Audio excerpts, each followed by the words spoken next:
31 years ago, a serial killer in Richmond prowled the streets of the South Side, raping and murdering 5 women.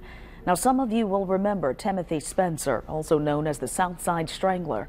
Now, decades later, a journalist who lived through the horrific crime spree is talking to family members, detectives, and prosecutors never heard from publicly.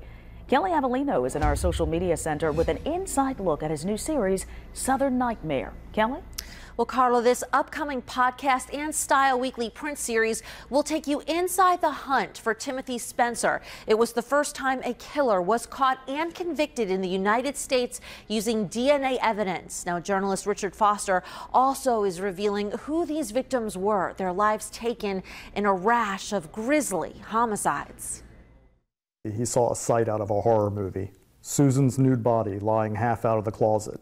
Leather belts were tightly wrapped around her neck. Richard Foster is uncovering grim details, some never revealed before, about serial killer Timothy Spencer's rash of terror in 1987. Police believe that he was hunting women who lived alone. Spencer tortured, raped, and killed 5 women, 3 in Richmond's South Side and 2 in Arlington. He would torture them, strangle them, and he would repeatedly bring them to the point of death and then release them over and over and over again. Foster interviewed more than 40 people, creating an in-depth podcast about the investigation that paralyzed the people of Richmond.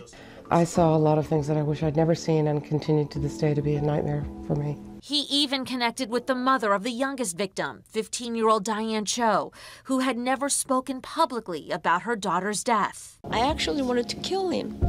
My daughter, why did you do that to my daughter? One of the landmark aspects of the case, it was the first time police and prosecutors used DNA evidence in the United States, connecting a suspect to the victims. This was long before CSI. Spencer was also the last felon to be executed by electric chair in Virginia. His case led to the first DNA databank in the Commonwealth, setting the stage for the rest of the nation. But Foster hopes his series will more importantly highlight the memory of the victims. I also really want this podcast to say something about the 5 women who died because they can't speak for themselves. And the first podcast debuts on May 30th. You can download it for free online or on your smartphone or tablet. Style Weekly will also be featuring accompanying articles for each of the 10 following podcast episodes. On your side, I'm Kelly Avellino for NBC 12.